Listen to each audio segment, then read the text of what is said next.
मोरकाल से रिलेटेड हम लोग करेंगे आज टॉपिक, और एमसीक्यू के माध्यम से करेंगे। तो चलिए देखते हैं। सबसे पहला क्वेश्चन, ये देखिए क्वेश्चन ये है, और आप लोग अपना आंसर भी क्वेश्चन बताते रहिएगा, लास्ट में बताइएगा किसका कितना सही हुआ है। ठीक है, देखिए मौर्य साम्राज्य की स्थापना किसने की थी। ठीक है, ये पूछा गया है। इसने अपने गुरु चाणक्य की सहायता से नंद वंश के अंतिम शासक धनानंद को हराया था। ठीक है, इसमें तो तीन चार आपको क्वेश्चन मिल गया, जैसे कि किसको हराया था, धनानंद को। किसकी सहायता ली थी, तो चाणक्य के साथ मिलकर। धनानंद किसका शासक था, नंद वंश का। तो इसका आंसर होगा चंद्रगुप्त मौर्य। चंद्रगुप्त मौर्य ने हराया था। ठीक है, ये मौर्य वंश था, एक पिपली वंश क्षेत्र है, वहाँ का मौर्य वंश का शासक था चंद्रगुप्त मौर्य, और ये चाणक्य के साथ मिलकर हराया था 322 एडी में। ठीक है, इसका बेटा फिर राजा बनेगा बिंदुसार, उसका बेटा फिर राजा बनेगा अशोक। अगला क्वेश्चन देखते हैं।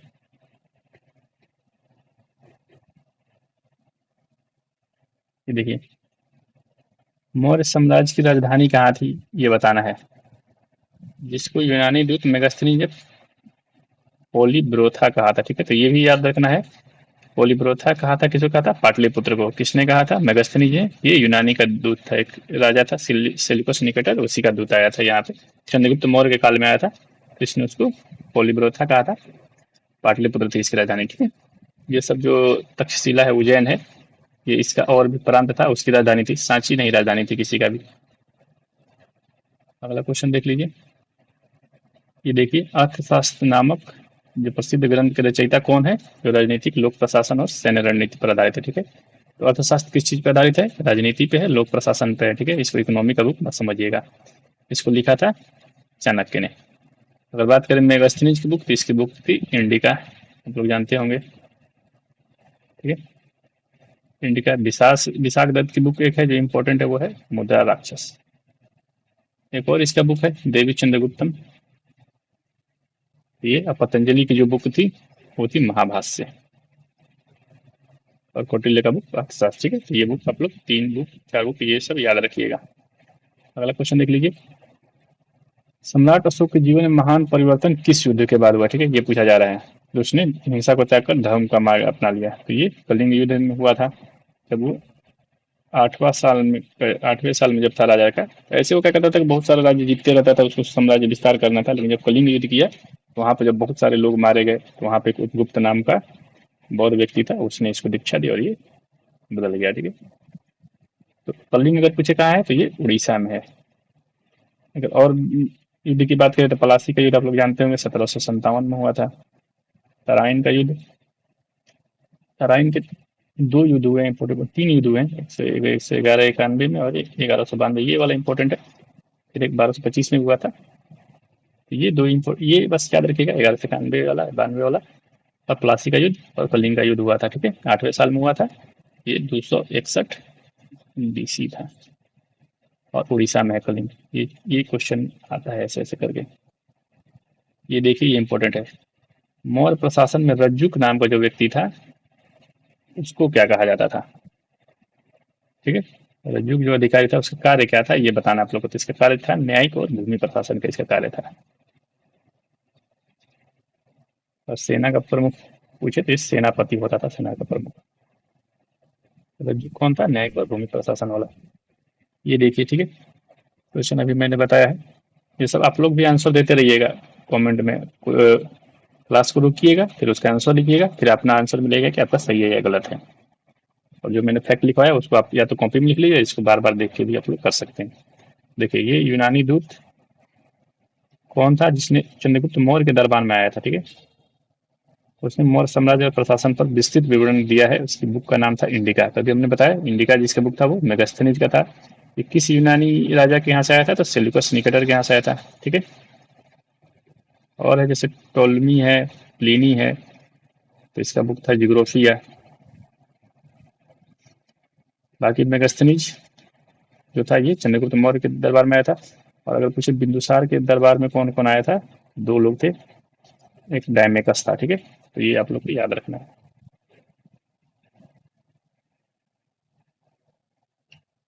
अगला क्वेश्चन देख लीजिए, क्वेश्चन नंबर 7। अशोक के स्तंभ के बारे में पूछ रहा है। ठीक है, तो मुख्य रूप में किस पत्थर का उपयोग किया गया था, जिसकी जो उनकी चमकदार पॉलिश के लिए जाने जाते हैं। ठीक है, तो इसमें चुनार का बलुआ पत्थर हुआ था। ठीक है, संगमरमर का यूज नहीं होता था, ग्रेनाइट भी नहीं होता था, क्योंकि संगमरमर ग्रेनाइट जो था वो होता नहीं था इस साइड में, जहाँ पर जैसे ये वाला क्षेत्र मान लीजिए पटना वाला क्षेत्र में है, और चुनार जो है ये वाराणसी वाले क्षेत्र के पास है। तो इस वाले साइड में संगमरमर नहीं पाया जाता। संगमरमर जो था इधर राजस्थान वाले साइड में पाया जाता था। ग्रेनाइट भी नहीं पाया, ग्रेनाइट हालांकि दक्षिण यहाँ पर झारखंड वाले साइड में पाया जाता था।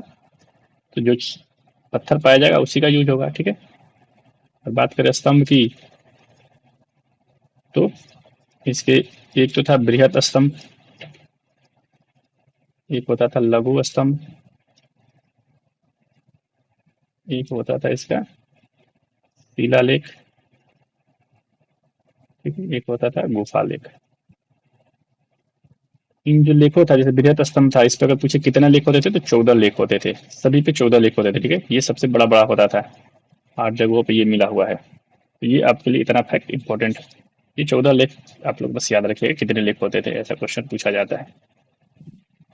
ये देखिए क्वेश्चन, ये इंपॉर्टेंट क्वेश्चन है। अशोक के धर्म का मुख्य उद्देश्य क्या था? ठीक है, जो उसने धर्म चलाया था, धर्म यानी कि धर्म से ही रिलेटेड था, तो उसका मुख्य उद्देश्य क्या था? तो इसका जो मुख्य उद्देश्य था, बौद्ध धर्म में रूपांतर नहीं, बौद्ध को रूपांतर नहीं करता था, साम्राज्य विस्तार नहीं करता था। उसने साम्राज्य विस्तार रोक दिया था कलिंग युद्ध के बाद। कलिंग युद्ध के बाद उसने बोला कि अब हम साम्राज्य विस्तार नहीं करेंगे, अब हम धर्म की नीति अपनाएंगे। लोगों को नैतिक और चारित्रिक उत्थान करना, तो ये इसका आंसर होगा। ठीक है, लोगों का नैतिक उत्थान करना। नई वर्ण व्यवस्था उसने स्थापित नहीं की थी। ठीक है, तो आपका आंसर हो जाएगा सी। ये क्वेश्चन देखिए, अगला क्वेश्चन, ये बहुत इंपॉर्टेंट क्वेश्चन है। मौर्य साम्राज्य के जो समय जो प्रांत होते थे, प्रोविंस होते थे, ठीक है, उस समय 5 प्रांत थे। ठीक है, 5वां प्रांत जो ऐड किया था वो अशोक ने किया था, ऐसे 4 प्रांत हुआ करते थे।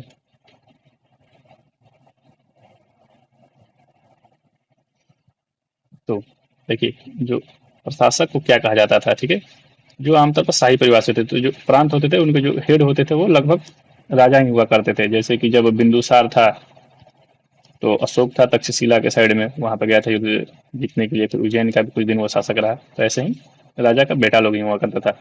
इनको बोला जाता था कुमार या आर्यपुत्र। ठीक है, अगर कहीं भी लिखे कुमार किससे रिलेटेड है आर्यपुत्र, तो ये राजा का बेटा लोग को कहा जाता था कुमार या आर्यपुत्र। ठीक है, सेनापति हमने बताया सेना का हेड होता था, अमात्य मंत्री लोग को कहा जाता था, और समाहर्ता बोला जाता था जो राजस्व विभाग विभाग का हेड होता था। ठीक है, अगर पूछे कोषाध्यक्ष कौन होता था तो उसका नाम था सन्निधाता। ठीक है, अगला क्वेश्चन देख लीजिए, मौर्य वंश का अंतिम शासक पूछ रहा है। ठीक है, इसको किसने हराया है? पुष्यमित्र शुंग ने। तो ये भी देख लेना है, शुंग वंश की स्थापना किसने की? पुष्यमित्र शुंग ने। तो मौर्य के बाद कौन आया? शुंग आया। ठीक है, शुंग के बाद आएगा कण्व। ठीक है, अगर मौर्य के पहले पूछे तो आएगा नंद। ठीक है, फिर नंद से पहले आएगा शिशुनाग, और फिर इससे पहले आएगा हर्यक। ये क्रम आप लोग को याद रखना है 6 राजा का, हर्यक, शिशुनाग, नंद, मौर्य, शुंग और कर्ण। ठीक है, तो मौर्य का जो अंतिम शासक होगा उसको हराया था पुष्यमित्र शुंग ने। ठीक है, तो अंतिम शासक था बृहद्रथ, ये नाम याद रखना। ठीक है, दशरथ जो था वो अशोक का पोता था। इसने इसने भी गुफा बनवाया था, अशोक ने भी बनाया था बराबर पहाड़ी में, और ये जूनागढ़ पहाड़ी में बनाया था। अगला क्वेश्चन देख लीजिए, ये क्वेश्चन इंपॉर्टेंट है। मौर्य काल में सीता शब्द, ठीक है, सीता से लेकर के देवी का नाम होगा, लेकिन देवी का नाम नहीं होगा। ये होता था राजकीय भूमि से प्राप्त आय, जो राजा की जो भूमि होती थी उससे जो आय आता था उसको सीता कहा जाता था। ठीक है, सेनाध्यक्ष हमने बता दिया, सेनापति को कहा जाता था। ये देखिए, सम्राट अशोक ने बौद्ध धर्म प्रचार के लिए, ठीक है, बौद्ध धर्म के प्रचार के लिए किसको भेजा है? उसके पुत्र महेंद्र को और पुत्री संघमित्रा को। इसीलिए संघमित्रा एक्सप्रेस से चलता है। ठीक है, कौन कौन है? महेंद्र है और संघमित्रा है। कहाँ भेजा है यही आप लोग को बताना है, तो श्रीलंका भेजा था इन लोगों को। ठीक है, ये लोग अपने साथ जो बोधि वृक्ष है वो लेके गए थे वहां पर प्रचार करने के लिए, और बाद में बौद्ध धर्म वहां पे पूरा फैल गया। आज भी श्रीलंका में 80 से 90% जो लोग हैं वो बौद्ध धर्म से ही अपनाते हैं। उसके बाद हिंदू वहाँ पे ज्यादा है, तमिल हिंदू ज्यादा है।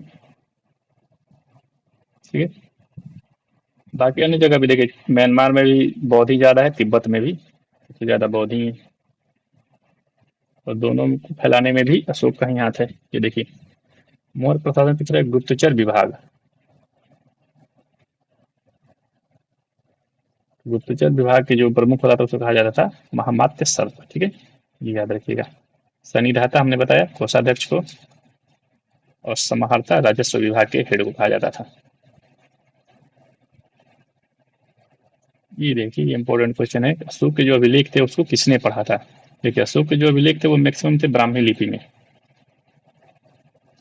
ब्राह्मी लिपि तो पहले तो चलती थी लेकिन बाद में किसी को पढ़ने नहीं आता था। तो पढ़ने के लिए फिरोज शाह तुगलक इसके दो अभिलेख, एक टोपरा का अभिलेख है, एक मेरठ का अभिलेख है, लेके गया था दिल्ली में, लेकिन वो भी पढ़ नहीं पाया था। लेकिन पहली बार जो पढ़ा था उसने जेम्स प्रिंसेप ने पढ़ा था, ठीक है, 1837 में। अगर इसमें देखिएगा जैसे जॉन मार्शल है तो ये तो हड़प्पा सभ्यता तक पूरा ये जो हो रहा था तो उसका हेड यही थे जॉन मार्शल। लेकिन कमिंघम सबसे पहले इन्होंने ही हड़प्पा का स्थल देखा था, हालांकि खुदाई नहीं करवाई थी, ठीक है। और विलियम जोन्स जो है वो एक एशियाटिक सोसाइटी ऑफ बंगाल था उससे जुड़े हुए थे। वो लोग क्या करते थे कि जो भारत का जो पुराना पुराना बुक है जैसे गीता हो गया, वेदांत संगोत्तरम हो गया, तो उसको वो लोग कन्वर्ट करवाते थे। अगला क्वेश्चन लिख लीजिए, मौर्य काल के दौरान निर्मित कौन सी कलाकृति सबसे प्रसिद्ध है जो मौर्यों में राजसी संरक्षण को दर्शाता है, ठीक है, ये पूछ रहा है। सबसे इंपॉर्टेंट उस समय क्या था, तो देखिए उस समय गुफा चित्रकला उस समय नहीं होता था, ठीक है। बुद्ध की मूर्तियां बनती थी पर वैसे नहीं बनती थी। बुद्ध की मूर्तियां असली जब गंधार कला बनेगी यूनानियों के द्वारा सबसे अच्छा तरह से बनाया जाएगा। टेराकोटा कलाकृति बनती थी उतना नहीं बनता था। सबसे इंपॉर्टेंट है ये पॉलिश किए गए जो टिकास पत्थर थे, ठीक है, एक ही पत्थर होता था उसको काट काट के पॉलिश करके फिर वहां पे उसका स्तंभ होता था, यहाँ पे एक बनाते थे ऐसे चौकी जैसा, फिर उसके ऊपर एक उल्टा कमल जैसा चित्र होता था और इसके ऊपर होता था एक किसी पशु का आकृति, ऐसे उनका बनता था। ऊपर से ये पतला होते जाता था थोड़ा, और ये सब एक ही ये चित्र हो चाहे ये कमल हो सब एक ही पत्थर से बनाया जा रहा है और इसको इतना ज्यादा चमकाया जाता था जिसको उप विधि कहा जाता था, जो आज तक से चमकता है। तो ये इनका सबसे इंपॉर्टेंट था, ऐसे ही स्तंभ बनता था, जो लंबे लंबे स्तंभ बृहद स्तंभ जो हमने बताया था, ठीक है। ये क्वेश्चन देख लीजिए, मेगस्थनी ने अपनी पुस्तक इंडिका में मौर्य साम्राज्य को कितने वर्गों में बांटा, ठीक है, उसने 7 वर्गों में बांटा था। ऐसे हम लोग को पता है कि 4 वर्ण थे, लेकिन जब वो यहाँ पे आया उसमें मतलब 4 वर्ण नहीं है 7 वर्ण है, ठीक है। किसान को अलग बांट दिया, पढ़ने वालों को अलग बांट दिया, ऐसे करते करते उसने 7 वर्ण में बांट दिया था। ये चीज याद रखिएगा। लेकिन ये अशोक के अधिकांश अभिलेख किस भाषा में, ठीक है, ये सवाल भी बहुत इंपॉर्टेंट है। जो अधिकांश अभिलेख है वो है प्राकृत भाषा में और लिपि ब्राह्मी थी। लेकिन इसमें दो एक है शहबाजगढ़ी और मानसेहरा। मानसेहरा दो लेख हैं, दोनों पाकिस्तान में है, ठीक है। यहाँ का जो लेख है यहाँ पे जो लिखा हुआ है वो खरोष्ठी लिपि में लिखा हुआ है, ये चीज। और यूनानी अरमाइक लिपि में भी है, एक कंधार में जो लेख है वो यूनानी और अरमाइक लिपि में, और ये शहबाजगढ़ी, ये सवाल बहुत आता है, शहबाजगढ़ी और मानसेहरा लिख किस लिपि में है, तो खरोष्ठी लिपि में, बाकी सब ब्राह्मी लिपि में। देखिए यहाँ पे लिखा है ना खरोष्ठी लिपि। संस्कृत उस समय नहीं होता था, देवनागरी हिंदी के लिए, तो हिंदी भी उस समय भाषा हिंदी उस समय था ही नहीं, ठीक है। ये चीज ध्यान रखिएगा, संस्कृत भाषा था लेकिन उसका यूज नहीं करता था सब। ये देखिए चंद्रगुप्त मौर्य ने अपने जीवन काल में अंतिम में स्वर्ण श्रावण बेलगोला कर्नाटक में संलेखना विधि द्वारा अपने पास, देखिए ये क्या किया चंद्रगुप्त मौर्य 298 BC में ये बन गया जैन। और एक जैन संत थे भद्रबाहु, इसके साथ ये चला गया कर्नाटक, ठीक है। तो ये सब क्वेश्चन है, ठीक है, कहाँ चला गया, तो कर्नाटक है। कर्नाटक कौन सा जगह था, श्रवण बेलगोला था। और इसने अपना प्राण त्याग दिया, कैसे त्याग दिया, संलेखना विधि से, ठीक है। संलेखना विधि में क्या होता है कि आप लोग खाना वाना आदमी छोड़ देता है, इसको कहीं कहीं संथारा विधि भी लिखा होगा, तो संथारा या संलेखना दोनों है, ठीक है। खाना पानी सब छोड़ के बस ऐसे ही योग कर रहे हैं, करते करते मर गए, ठीक है। तो कौन सा धर्म अपनाएगा, जैन धर्म, ठीक है। किसके साथ, भद्रबाहु के साथ, कर्नाटक क्षेत्र। और ये सब याद रखिएगा, डेट नहीं पूछता है फिर भी लिख लीजिए। अशोक के विलोपन में उन्हें प्राय किस नाम से जाना गया, ठीक है, तो ये इंपॉर्टेंट सवाल ये भी। उसको बोला जाता था देव नाम प्रिय प्रियदर्शी, ठीक है, यानी कि देवताओं का प्रिय। अगर ये पूछे कि अशोक नाम किस में मिलता है, ठीक है, एक अभिलेख है उसका मास्की और गुर्जरा, दो अभिलेख है, दोनों अभिलेखों में इसका नाम अशोक दिखेगा। बाकी सब मैक्सिमम अभिलेख में यही नाम था, देव नाम प्रिय प्रियदर्शी, ठीक है, यानी कि देवताओं का प्रिय। ये देख लीजिए क्वेश्चन। कौटिल्य के अर्थशास्त्र के अनुसार मौर्य प्रशासन के सर्वोच्च अधिकारी या मंत्री परिषद कौन होता था, ठीक है, ये पूछ रहा है। तो इसको बोला जाता था तीर्थ, ठीक है, कहीं कहीं गोप भी लिखा रहेगा। तो यही होते थे सर्वोच्च अधिकारी, ठीक है, उनका समूह। युक्त, स्थानिक और रज्जुक भी होते थे, ठीक है। तो ये हम लोग का 20 क्वेश्चन हो गया, ठीक है। और इनका आंसर भी लास्ट में दिया हुआ है, तो आप लोग आंसर भी देख लीजिएगा। अगर आप लोग इसका पीडीएफ चाहिए तो पीडीएफ मिल जाएगा आपको, टेलीग्राम ग्रुप है